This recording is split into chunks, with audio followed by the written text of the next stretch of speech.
Hello friends, welcome to Bhadra Academy. আৰু আজি আমি again current news পৰা আমি topic এটা লৈ আনিছো আপোনালোকৰ কাৰণে and recently from the global news of Russia Ukraine war, Russia Ukraine যিটো যুদ্ধ চলি আছে, war চলি আছে, right? and তাৰে পৰা আমি news এটা চাব পাৰো and it was a global news in the Asian Times অত এইটো আহিছিলে আৰু ইয়াতে এইটো কোৱা গৈছিলে that the first use of MIRV combat and why a non-nuclear MIRV missile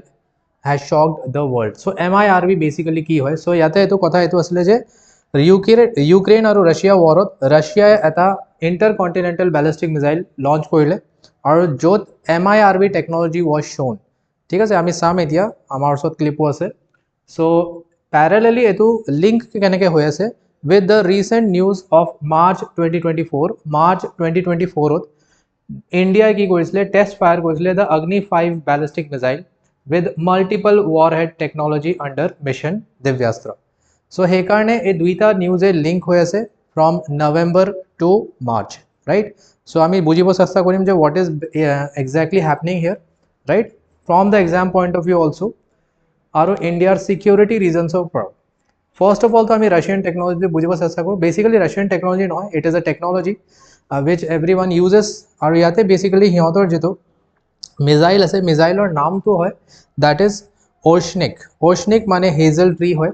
মিসাইলৰ নামটো দিয়া গৈছে it is a intermediate range ballistic missile হয় right আৰু intermediate range ballistic missile almost 3500 kilometers of range আছে এটো right আৰু ৰাছিয়াই ইয়াতে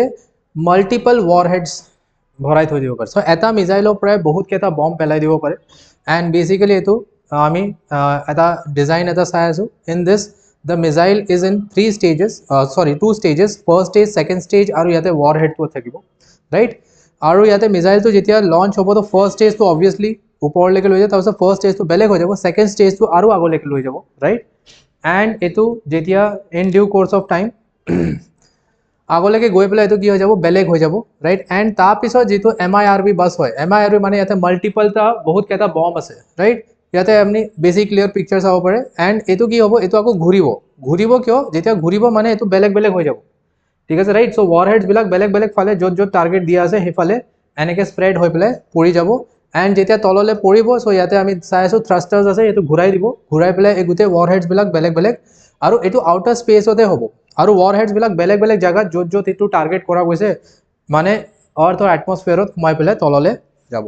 So this is the course of the missile or eto course hoy right and ami jodi sao to finally beleg target jeto hit kora goise yare pora thik ase right so according to this Ukraine or jeto Dnipro jeto ihotor town asile he jaga to 6 ta warheads eta missile pura 6 ta bomb pelai Russia e dekhai dise clear ase to bostu right so live jeto feeds ase live jeto video ase যেটো release হৈছে in the international media হেতু আমি চাব পাৰো so চাব ইয়াতে in the next slide এটো live feed হয় কেনেকে আমি এটা দুটা তিনটা চাৰিটা পাঁচটা আৰু ছয়টা ৰাইট সো ছয়টা ওয়াৰহেডস ইয়াতে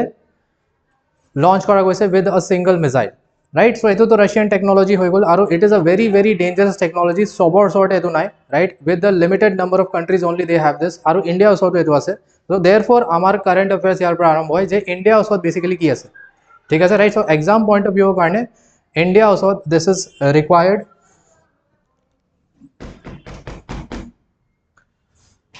so in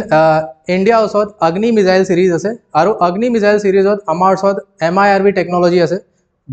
যেটো আমি Agni 5 আমি রিসেন্টলি এটা মানে আৰম্ভণি স্লাইডত চাইছিলো যে Agni 5 ত দিব্যাস্ত্ৰা মিশনত আমি এটো টেস্ট কৰিলো সো আন্ডাৰ দিস আমি MIRV 2 দুটা ওয়াৰহেড তিনটা ওয়াৰহেড আৰু MIRV 10 10টা ওয়াৰহেড আমি 10টা বম্ব একেলগে পেলাব পাৰো এন্ড বেসিক্যালি MIRV টেকনলজি আমি জাস্ট এতিয়া অলপমান আগতে চালো যে মিসাইলৰ ভিতৰতে বহুত কেটা ওয়াৰহেড থাকিব ওপৰত গৈ পেলাই এটো কি হ'ব বেলেগ হ'ব আৰু যিবিলাক টাৰ্গেটস আছে এটা মিসাইলৰ পৰা আমি বহুত কেটা টাৰ্গেটস হিট কৰিব পাৰো so it enables yate ami sai asu that to target multiple locations aru MIRV jeto ami koi asu it is basically the full form is multiple independent targetable re-entry vehicles right so এইটো MIRV technology আছে, এইটো কাৰ লগত আছে যদি আমি চাবলৈ যাওঁ তো it is available with US, Russia, China, France আৰু UK, right. So US, Russia, China, France আৰু UK ওচৰত এইটো আছে আৰু ইণ্ডিয়াই এইটো টেকনলজি ডেভেলপ কৰি লৈছে ৰিসেন্টলি। এণ্ড ৰিলেটেডলি নিউজটো আপোনালোকে গম পাইছে চাগে যে ৰিসেন্টলি চাইনিজ শ্বিপ এটা আহি গৈছিলে ইণ্ডিয়ান অ'চিয়ানত আৰু ইণ্ডিয়াত অবজাৰ্ভ কৰিবৰ কাৰণে এইটো থিয় হৈ আছিলে, ৰাইট। সো বেসিক্যালি এই আমি অগ্নি 5ৰ যেটো টেষ্ট কৰি আছিলো হেতু অবজাৰ্ভ কৰিবৰ কাৰণে ইয়াতে চাইনিজ শ্বিপটো আহিছিলে। সো ইয়াতে अगेन আমি অলপমান ডিটেইলছ চাব পাৰো of Agni 5, right. So Agni 5 missile operational range আছে 5500 কিলোমিটাৰ পৰা 8000 কিলোমিটাৰ্স। টেষ্ট ফায়াৰ হৈছিলে from the Abdul Kalam island, ওড়িশাত আছে এইটো আব্দুল কালাম আইল্যান্ড, ৰাইট। আৰু ইয়াতে তিনটা ষ্টেজ আছে এইটো মিসাইলৰ, ৰাইট। এণ্ড যদি আমি চাব পাৰো তো অগ্নি 1 যেটো হয় যেটো টেষ্ট কন্ডাক্ট কৰা গৈছিলে আৰু ইয়াতে যেটো আমি চাই আছো that this is the area যে অগ্নি 5ৰ যেটো টেষ্ট এয়া আছে যাতে চাইনা, ৰাছিয়া, পাকিস্তান আৰু অলপমান ইউৰোপলৈকে আহি যাব পাৰে, ৰাইট। এণ্ড ইয়াতে अगेन আমি চাব পাৰো that 1500 kgs of nuclear weapon লৈ যাব পাৰে। 1500 kgs মানে বেলেগ বেলেগ টাৰ্গেটস আমি বম সৰু সৰু হেৰিটো আমি ক্যাপসুলতো ভৰাই পেলাই লৈ যাব পাৰো আৰু ডাঙৰ ৱাৰহেডত এটা ডাঙৰ বম এটাও লৈ যাব পাৰো। এণ্ড ইয়াতে বেলেগ বেলেগ মিসাইল অগ্নি 1, 2, 3, 4 যেটো টেষ্ট হৈছিলে ইন 2012 700 কিলোমিটাৰ ৰেঞ্জ আছে অগ্নি 1ৰ। অগ্নি 2 2013 2000 কিলোমিটাৰ ৰেঞ্জ আছে। অগ্নি 3 2500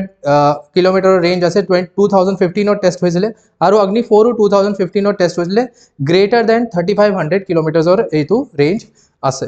ঠিক আছে এইটো বস্তু, ৰাইট। ওকে, সো বেসিক্যালি এইটো অগ্নি 5